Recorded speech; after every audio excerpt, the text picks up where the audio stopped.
Jason, you are the director of the Osteopathic Museum in Kirksville since 2001. Well, what led you way there? Because you are a Master of Arts, not a DO. Correct. I have a art background as well as counseling in humanities. And so to me, it was a nice mixture of the both, being able to work at the museum that was founded by Dr. Still's daughter, Blanche, passed on to her daughter, the great-granddaughter, Mary Jane Denslow, and then to myself to basically run and modernize. It had been just a little cabinet of oddities, and with the help of the presidents of the school, was able to build it into the research facility and collections that it is today. So what were the main topics you included in the museums since you are there?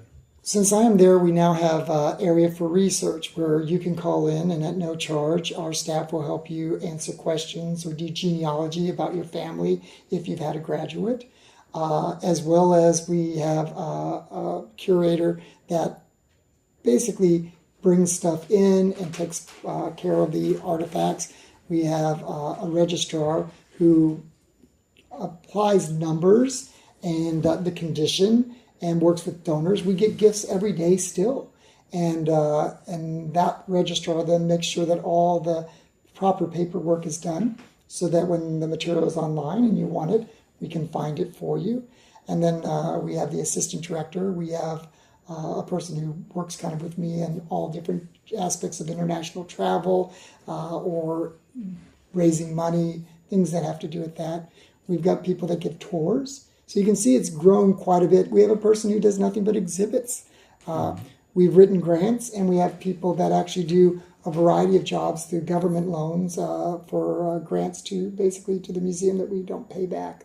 So in many ways, we've grown from where it was one person to a whole legitimate museum, and we hire museum professionals. All of our people have degrees in museum work. So there are many persons now. Yes. Yeah. Have you already started digitalizing and publishing for the other countries? It's true. As far as the material is all typically in English. However, when we get special requests, we will work with different editors and writers to turn volumes into other languages. I think the most active has been the German country. We worked with Christian Hartmann to take old books and make sure that they have the right flavor and accuracy and to make them available again.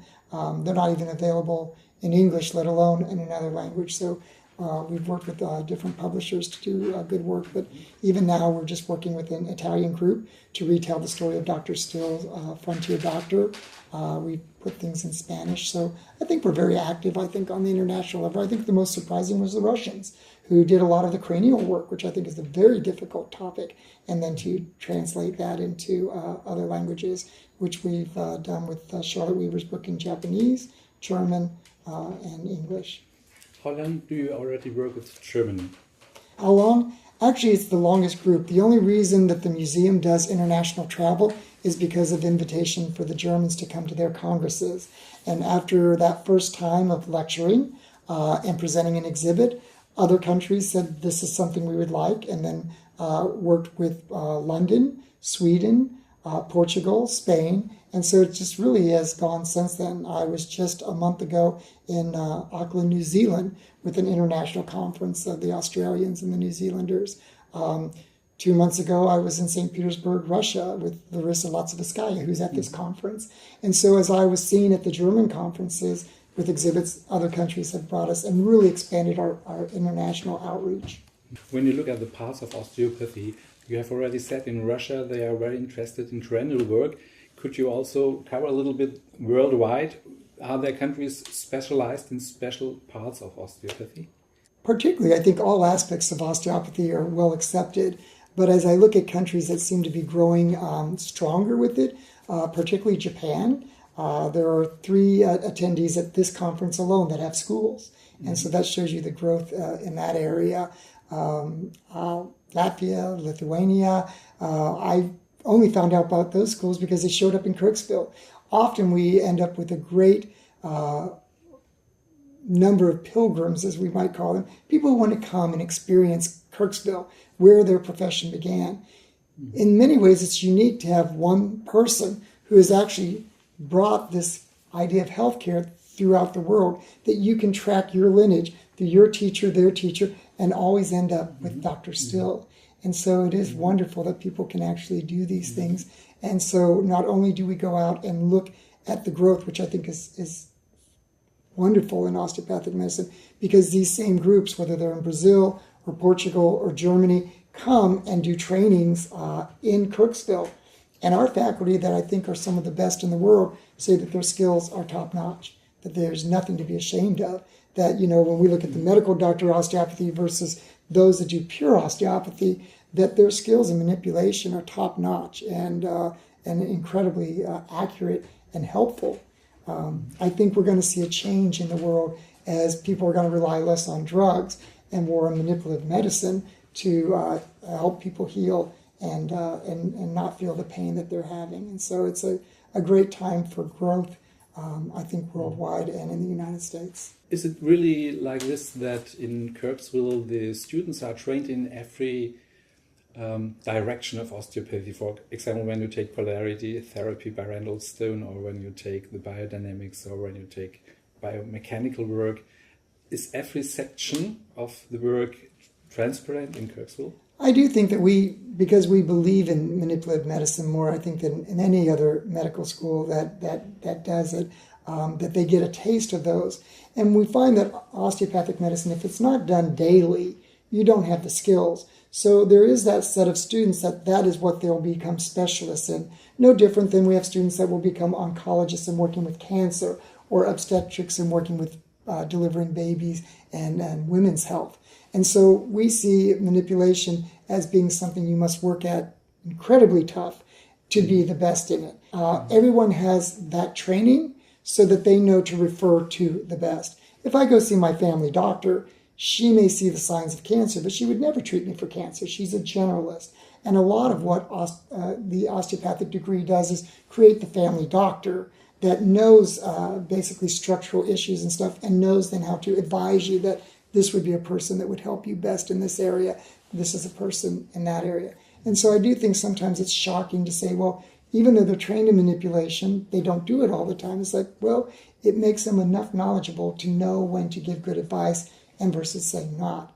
And so again, we do use it more as a specialty in our field. How much is the interest of the students in really working also historically?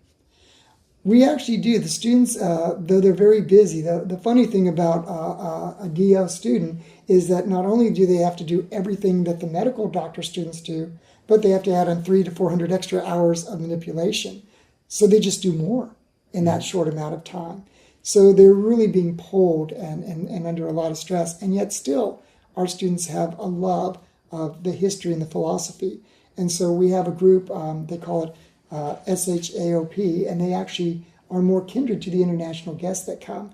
And so it's the Students' History and Philosophy Osteopathic group. And we meet every other week, and we do lectures, and we basically do events out for manipulation, particularly, and about the history. And always welcome our international guests to Kirksville. Are there any historical topics nowadays that are new and are more in the focus nowadays? I do think it's interesting because recently there's a book that's been out by John Lewis called From the Dry Bone. But he worked on that for almost 15 years. In the process, as he was working on it, new things are being discovered every day about Dr. Still. And so, though that was to be the definitive book, it's about 10 years out of date for what we know about Dr. Still now. We've actually discovered his wife's will. So we know that she actually put him on allowance and didn't leave him money.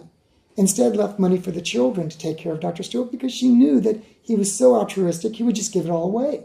And she didn't want him to, for fear that he might be destitute. And so there's things that we discover, photographs, images, new documents. Every day we learn more and can kind of peer behind that veil as to who Dr. Still is. But Dr. Still always was crafty in leaving the space for you, that though he brought this to us and gave us the principle, it's really about your experience and journey with osteopathic medicine and how you use your skills to make it better. And so I think some people have they're trying to look for the Dr. Still technique. A person that studied that for 20 years, a good friend of mine, finally said, there is no Dr. Still technique. There is technique. And I thought that was funny because he's spent years doing these talks and finally just said, Dr. Still did these things, but they were just technique. So for that situation. So, but we do get to find new images, new bits of things. Recently, Dr. Still talked about dealing with schizophrenia and possibly having a spiritual element to that. It's something for someone that wants that. It was never available until the last year. Dr. Still's use of orthotics and the fact that Dr. Scholl's, which are German and used to make your foot fit better in your shoe, that these things are all osteopathic. And so we're learning more about our history that even we didn't know about. Well, when we have the philosophy in the background, the whole process is individually, philosophically. So which part of this individual ways can you take in and where do you make a stop?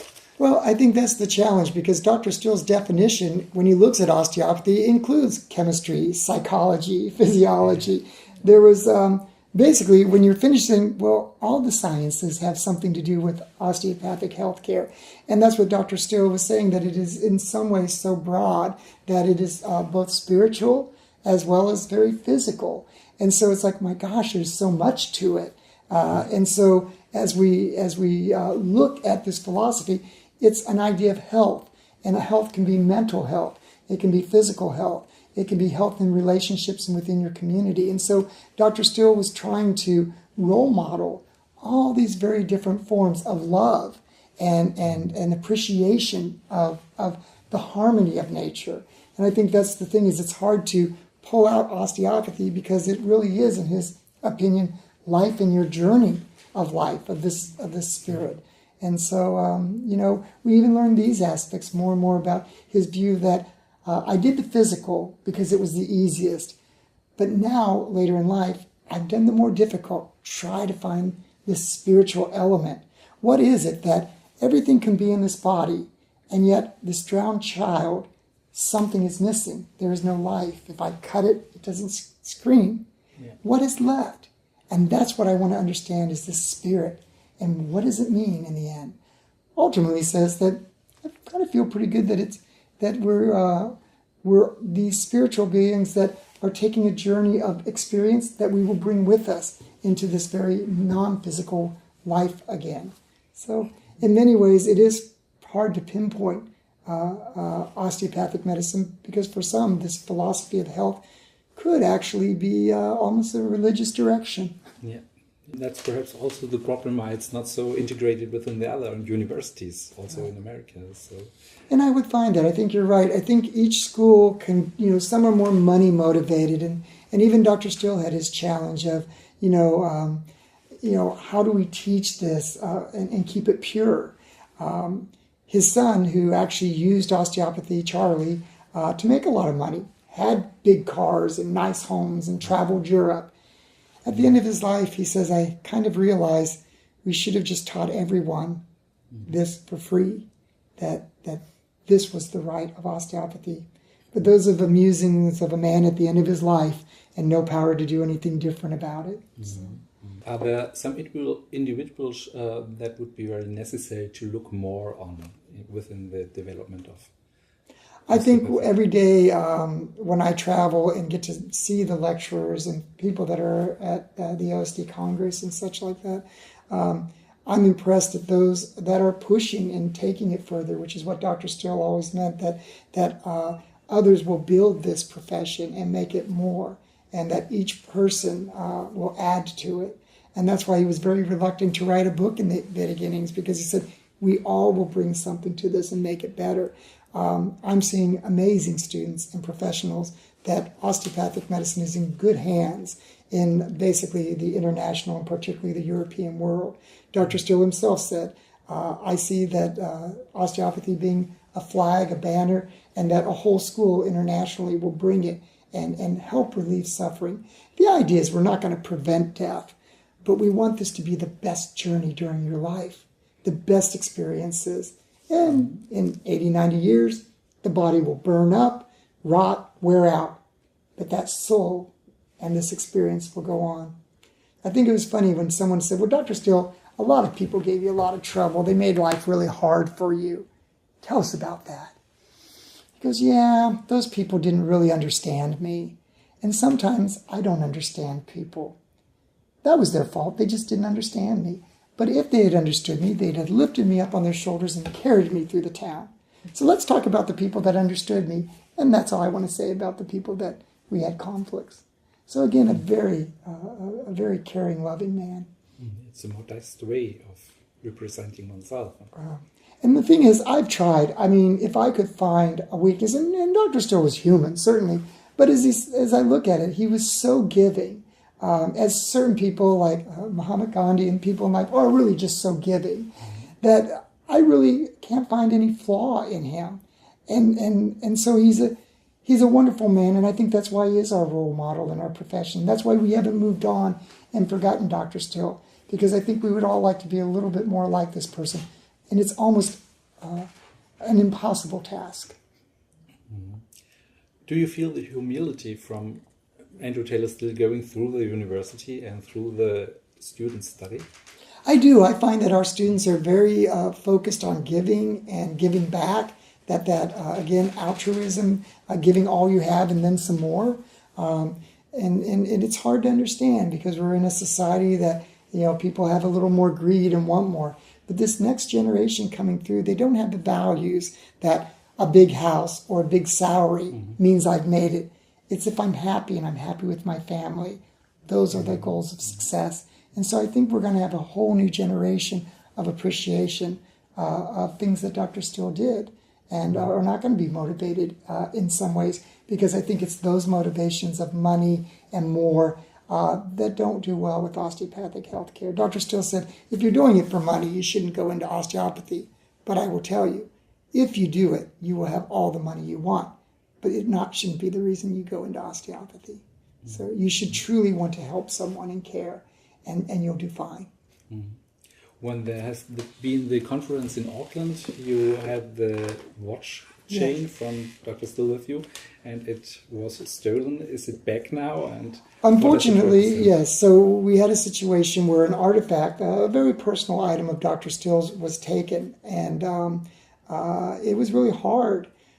I know at Dr. Steele's level, it would be, if somebody needed it that bad, I would not shame them or whatever to have it. I would give it to them because it's just a material thing. I think if Dr. Steele saw the exhibit, he'd be horrified to see his hat, his glasses, his boots. It's like, you're kidding me. Seriously, I would rather you have my ideas and my role modeling, which we do that too. But what I'm saying is it's hard to lose those pieces because we want to connect to Dr. Steele. He's left plenty of physical things, and I hope someday that the watch fob, which has the Indian and the cross, come back. And I do believe they will come back. I think they're just going on their little journey, and somebody might need that right now. Again, but I also know that Dr. Steele would never think twice about giving anything away. He just, material possessions meant nothing. And I'm sure a lot of what we display would be like, I can't believe you do that. But people want that connection, and we try to provide it. At the chain there was the Indian head, and there was the cross of stone, and the Indian head with his signature, and it's gold. Somehow it's like a symbol, I think. I think the Indian meant for his Indian heritage. I think the reason he wore those, because people gave him stuff. I'm pretty sure Dr. Steele didn't go out of his way to get those things, that someone gave them to him, and he was attractive and enjoyed. The stone is actually a cross made by nature. And he always says that my God is nature, and he uses God and nature interchangeably. So this natural creation of nature into a cross, I think, was his way of saying my religion is appreciate nature. And the Indian is, through his father and his grandmother, the American Indian heritage. I think he felt a strong tie to those roots. He learned certainly the Indian language and taught his children when they were nowhere near the Shawnee Indian. There would be no use for his daughter Blanche, who was born in Kirksville, to use Shawnee, and yet she knew it her entire life. And so, again, I think those symbols were why he enjoyed them, but I think they were like anything else, not important. You have started some years ago a program already to teach young children anatomy over the osteopathical way, and it's in the internet available to teach. Yes. Did you have any recall from it? How does it work? It does. It's free to any country, and you could probably transcribe it. It was very expensive. It took 3 years of academic work to create, from the kinder, the young children, all the way up to what we call junior high, but 8 years of school. And it is all the anatomy and systems. And it's called The Healer Within You. So if you go online and healerwithinyou.org or on our website, we make it available with the images, the lesson plan, all free. Could you characterize how it differs from the normal anatomical programs for children? Oh, I think the difference is it's one complete system of understanding anatomy and builds from the whole system into the parts as you get older to understand different aspects. But in that sense, I think it was just using very visual, very, very interactive and teaching ways, which we want to be fun. Dr. Still always wanted learning to be fun. And so he himself liked to play the fool. And so we certainly tried to make it fun. So you laid the worthy part on the fun, and which part of the philosophy comes in? I think, of course, looking at the whole person, in the health person, that all the systems work in unity, even though we're breaking them apart, to understand that it is a whole system. We do not go as much into the body, mind, spirit aspects of that.